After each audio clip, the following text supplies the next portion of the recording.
I wanted to both support my family and serve my country during this time of war.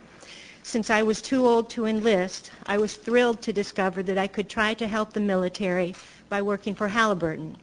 I left my family, home, and job to be stationed at Camp Fallujah, Iraq, during the Battle for Fallujah in November of 2004. I was hired as an MWR coordinator. MWR stands for Morale, Welfare, and Recreation.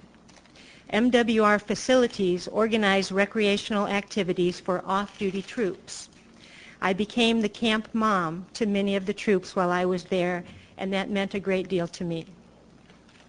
The two MWR facilities at Camp Fallujah were a fitness center and an internet cafe. The fitness center had gym equipment, pool and ping pong tables, video games, and a large room for movies, fitness classes, and dances. The internet cafe housed telephones and computers and a library. At Camp Fallujah, I became concerned about several Halliburton practices. The first concerns procedures used to compile the head count for the MWR department. Funding for the MWR department was evidently based in part on the head count that Halliburton reported. Each off-duty soldier who entered the fitness center or the internet cafe signed in. This was referred to as the boots in the door count. Halliburton MWR employees were directed to utilize the following methodology to intentionally inflate this count. To begin, each hour, on the hour, Halliburton staff were instructed to record the number of soldiers in each of the 5 rooms of the fitness center and in the internet cafe library. In addition, each person who used any equipment in the fitness center was required to sign a form. This included balls, ping pong paddles, pool cues, board games, video games, etc. Further, a record was kept of the number of troops who attended fitness classes or other activities. Halliburton instructed that at the end of each calendar day, MWR coordinators prepare a situation report, or SITREP, to record what was purported to be the MWR head count for the day. To inflate that figure, the coordinators began by adding together the boots in the door count and the hourly totals for each room in the fitness center throughout the day, and also in the library.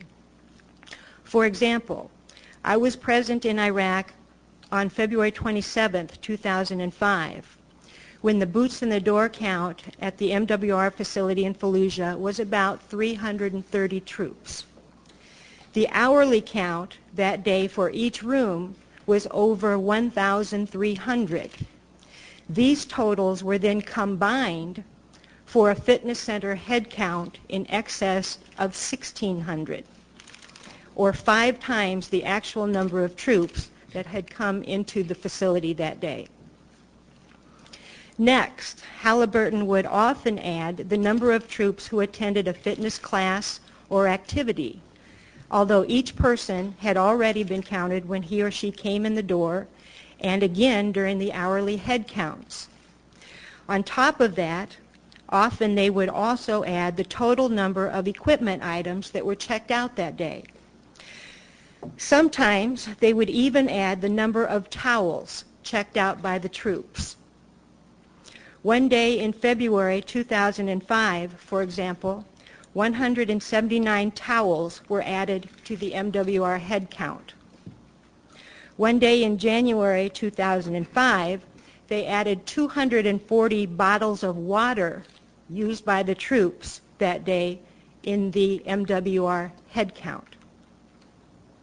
Sometimes they used a sum total for the head count that was higher than the boots in the door, hourly room counts, activity count, equipment count, and towel counts combined. After adding together all of the numbers to arrive at a sum total, coordinators were instructed to throw away the original boots in the door sign-in sheets. The larger sum total was then designated as the MWR head count for that day. This figure was then emailed to Halliburton administrators who compiled the numbers for all MWR facilities. There are many other Halliburton MWR coordinators who can verify this procedure. This fraudulent headcount can then equate to millions of dollars in unnecessary funding. By inflating the number of users, Halliburton can rationalize a greater need for facilities, equipment, staffing, and administrators than actually exists. The additional staffing does not benefit the troops, but it does benefit Halliburton. Under its contract, the more facilities, equipment, staff, and administrators Halliburton can show a need for, the more profit Halliburton makes. As the mantra at Halliburton camps goes, it's cost plus, baby. I also observed that through their control of the MWR and dining facility requisition procedure, Halliburton employees requisitioned many items for their personal use, claiming that they were for the troops. I have personally observed cases of soda stacked on top of each other in Halliburton administrative offices, which Halliburton employees obtained this way. They drank at will from them, not only obtaining free soda, but generating an undeserved profit for Halliburton. By contrast, United States soldiers, who make about a quarter as much or less, must go to the PX to purchase their soda with money from their own pockets. Halliburton employees also exploit requisitions to obtain luxuries that are not afforded to the troops. One example of this was a Super Bowl party for Halliburton employees only at taxpayer expense. Halliburton requisitioned a big screen TV and lots of food for the private use of Halliburton employees. Halliburton made money on this too. Those same employees then arranged a live television connection for that big screen TV so that they could watch football games. In my experience, many Halliburton employees frankly don't seem to care much about the military. They often ignored troop requests or treated them like an annoyance. Those same employees, however, indulged their own whims at taxpayer expense. There are many other areas in which Halliburton is overcharging the United States government. Halliburton employees refer to illegal activity in Iraq as drug deals. I heard of more than one drug deal while working for Halliburton in Iraq. Halliburton discourages employees from speaking out about these issues. It's not easy to stand up to Halliburton. After I voiced my concerns about what I believe to be accounting fraud in writing, Halliburton placed me under guard and kept me in seclusion. My property was searched, and I was specifically told that I was not allowed to speak to any member of the United States military. I remained under guard until I was flown out of the country. During my time at Camp Fallujah, I came to love the young men and women in the military who serve our country so well.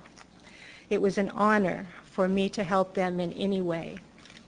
I will never forget their kindness, and it's their courage that has inspired me to speak out now on their behalf.